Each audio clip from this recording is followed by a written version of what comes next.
guys, welcome back to my YouTube channel. So today I brought a topic for you. This is India's first Dugong Conservation Reserve. On 21st September 2022, Tamil Nadu announced the country's first Dugong Conservation Reserve in Park Bay, Tamil Nadu. Tamil Nadu में park बे पर 21 सितंबर को announcement किया गया dugong conservation reserve को, ठीक है, covering the coastal wave of Tanjore and Pudukkottai district, जहां पर पुदुकोट्टई डिस्ट्रिक्ट और तंजौर को कवर करते हुए रखा गया district with an area of 448 square kilometre. In September 2021 government of Tamil Nadu initiated the idea of the Dugong Conservation Reserve to be established in the Park Bay. ये decide हुआ कि dugong conservation reserve को establish किया जाए park बे पर, जिसकी वजह से प्रोटेक्ट करने के लिए endangered dugong species and it's marine habitat in Tamil Nadu. So dugong species क्या है?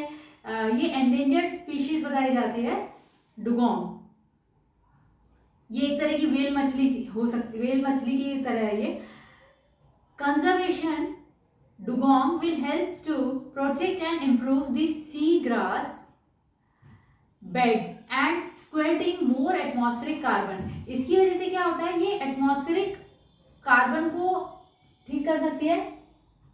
Conserving dugong will help to protect and improve sea grass bed. इसकी वजह से क्या होता है? समुद्र के अंदर जो ग्रास होती है ना, उसको ठीक से किया जा सकता है. Sea grass bed are also the breeding and feeding ground for many commercially valuable fishes and marine. कि बहुत सारी मछलियों को और मरीन लाइफ को, फौना को ठीक करने के लिए ये हम कहते हैं, कई बार क्या होता है, कुछ एनिमल्स होते हैं ना, वो हेल्प कर जाते हैं कि इन मरीन फौना को कैसे इम्प्रूव किया जाए. सो डुगोंग जो है ये सी ग्रास बेड को, या फिर हम कहें मरीन फौना को, या फिर ब्रीडिंग एंड फीडिंग ग्राउंड को, commercially valuable fishes and marine fauna, ठीक है. सो उसके लिए हेल्प कर रहा है. अबाउट डुगोंग और sea cow. Dugong also called as sea cow is one of the 4 surviving species in the order Sirenia. Dugong जो है, इसको क्या कहेंगे? सी काउ भी कहा जाता है. ये एक्चुअली ये वेल मछली की तरह है, बट इसको हम सी काउ भी कहते हैं. Dugong, dugon, also called sea cow, is one of the 4 surviving species in the order Sirenia and it is the only existing species of herbivorous mammal. ये herbivorous mammal का क्या है? Species है. that lives exclusively in the sea, जो कि समुद्र में ही रहती है, including in India, जो कि इंडिया में है, सी में.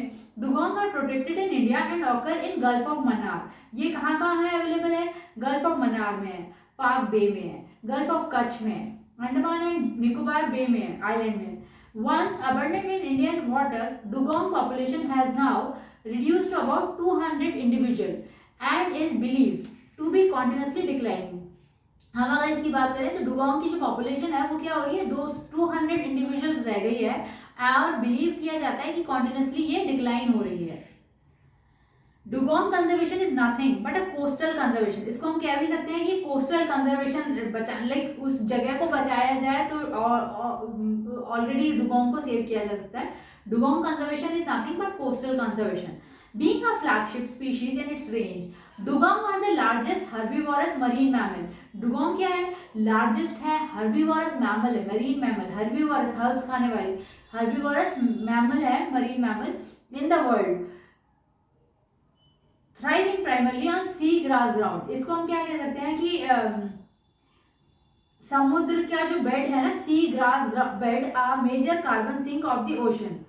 Major carbon sink of the ocean, हम ये कह सकते हैं कि इसको कैसे बचाया जाए. Dugong are protected under schedule of 1 of wild life protected act 1972 के एक्ट के अंदर में डुगोंग को प्रोटेक्ट किया जाना चाहिए. However their population is on the decline due to habitat loss. इसकी जो पॉपुलेशन है वो रिड्यूस हो रही है, is on the decline due to habitat loss. कि जो लोग हैबिटेट लॉस हो रहा है, मतलब जो रहते हैं ना लोग, हैबिटेट रहना, उसको हम कहते हैं habitat. So population is on the decline due to habitat loss in order to conserve and manage the declining population. जिसकी वजह से पॉपुलेशन डिक्लाइन हो रही है, of dugong in India, dugong की जिसकी वजह से पॉपुलेशन डिक्लाइन हो रही है, the ministry of environment, forest and climate change under the government of India in order to conserve and manage the declining population. जब आपको क्या करना होता है, कंजर्व करना होता है, मैनेज करना होता है क्या, डिक्लाइनिंग पॉपुलेशन को, dugong the ministry of environment, forest and climate change under the government of India, government of India के अंदर में हम कह रहे हैं कि ministry of environment, forest save करना है, क्लाइमेट चेंज सेव करना है, government of India constituted a task force, government of India ने एक टास्क फोर्स बनाई है for conservation of dugong, dugong को सेव करने के, to look into the entire gamut of issues related to conservation of dugong and implementation of the UNEP CMS dugong MOU. So ये government of India ने constitute किया है task force को, जो कि हेल्प करता है गैमेट ऑफ इश्यूज को, बहुत सारे इश्यूज को, dugong implementation of the UNEP CMS dugong MOU in India, ये एमओयू भी साइन किया है इन इंडिया में, and facilitate the country to act as the leading nation in the South Africa, कि साउथ अफ्रीका में leading nation कैसे बनाया जाए in South Africa sub region with respect to dugong conservation, कि dugong का conservation कैसे हो सकता है। अब इसके बारे में हम बात करेंगे की फैक्ट्स।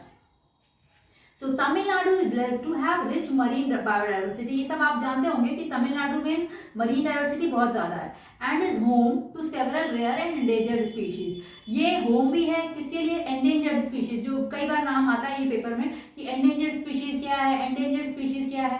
सो एंडेंजर्ड स्पीशीज वो हैं जो कम होती जा रही हैं, फिशेज हैं, टर्टल्स हैं, स्पीशीज हैं with a long coast line of 1076 kilometre and 14 coastal district. Tamil Nadu is well poised to lead in marine species conservation, Tamil Nadu जो है वो वेल पॉइज्ड है, वेल पॉइज्ड है मतलब तमिलनाडु जो है वो बहुत अच्छे से मरीन स्पीशीज को संभाल रहा है, Tamil Nadu is well poised to lead in marine species conservation, Tamil Nadu जो है वो लीड कर रहा है मरीन स्पीशीज को कंजर्व करने में, ये फैक्ट है। इसमें क्या है, मरीन की बहुत सारी बायोडाइवर्सिटी है और होम सेवरल फिशरीज हैं, टर्टल्स हैं, स्पीशीज हैं, बहुत बड़ी कोस्टल लाइन है 1076 किलोमीटर्स की है, एंड 14 कोस्टल डिस्ट्रिक्ट्स हैं, कोस्टल डिस्ट्रिक्ट्स हैं तमिलनाडु में जो कि मरीन स्पीशीज को सेव करने के काम आते हैं, ठीक है। Tamil Nadu notify the countries first dugong conservation reserve in Palk बे।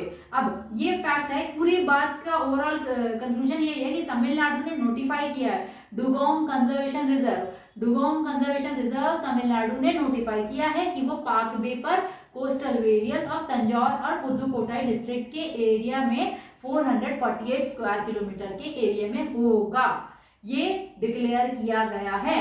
सो यही पूरा कंक्लूजन रहा। So there are only around 200 individual estimated to be present in the country। यहाँ पर क्या है, 200 individuals हैं estimated to be present in the country, there are only 200 individuals estimated to be present in the country, ठीक है, and majority is found in Tamil Nadu coast, ज़्यादा से ज़्यादा जो ये है कोस्टल रीजन पार्क बे पे तमिलनाडु में मेजॉरिटी है किस चीज़ की, there are only 200 individuals estimated to be present in the country and the majority is found in Tamil Nadu। अगर हम बात करें कि पार्क बे पर तमिलनाडु में ही है बहुत सारी इस तरह की प्राकृतिक चीज़ें, there is an imminent need to protect dugong, ये बहुत ज़रूरी हो गया है कि डुगोंग को बचाया जाए और उसके हैबिटेट को, उसके रहने को, उसके लिए उसके रहने लायक एनवायरनमेंट बनाया जाए, हैबिटेट डिग्रेडेशन, खराब हो रहा है एनवायरनमेंट, तो उस एनवायरनमेंट को बचाया जाए। The government had last year announced its decision to set up the reserve, government ने अनाउंस किया कि उस रिजर्व को बचाया जाए। The coastal communities along Palk Bay understand the need to conserve dugong and they have been cooperating with forest department in the conservation। the coastal communities ने क्या किया, Palk Bay understand the need, coastal communities ने क्या किया, understand किया, क्या understand किया, need to conserve dugong, dugong को बचाने का, and they have been cooperating with forest department in the conserve, and they have been cooperating with forest department in the conservation effort ever seen। coastal communities ने क्या किया है, along park bay understand the need to conserve dugong and they have been cooperating with forest department in the conservation effort ever since। the notification of conserve reserve will not cause any new restriction and regulation to the fishing। क्या है, किसी तरह का कोई notification या conserve not cause any restriction और regulation to the fishing communities को बिल्कुल भी ये हेल्प नहीं करता। Rather their participation and cooperation for the conservation efforts. अब हम बात करें कि इसकी वजह से क्या हो सकता है कि participation and conservation of the efforts, इनके लिए conservation notification of conservation reserve will not cause any new restriction और रेगुलेशन। जो अगर हम बात कर रहे हैं कि न्यू कंजर्वेशन बनाया जाए या कॉन्स्टिट्यूशन कंजर्वेशन कैसे करना है, सो उसके लिए चीज़ों को बहुत systematically notification of the conservation reserve will not cause any new restriction और रेगुलेशन। कोई नया रिस्ट्रिक्शन और रेगुलेशन नहीं ले आना चाहिए कि अगर हमें उसको सेव करना है तो सेव करना है और किस तरीके से करना है वो बहुत ही क्लियरली डिफाइंड होना चाहिए। Rather it focuses on their participation and cooperation for the conservation effort. तो इसीलिए ये कॉपरेशन और कंजर्व करने का जो पार्क और तमिलनाडु का डुगोंग कंजर्वेशन पार्क कहा गया है, तो इसे सेव करना है। So bye guys, thank you for watching, keep study hard, bye.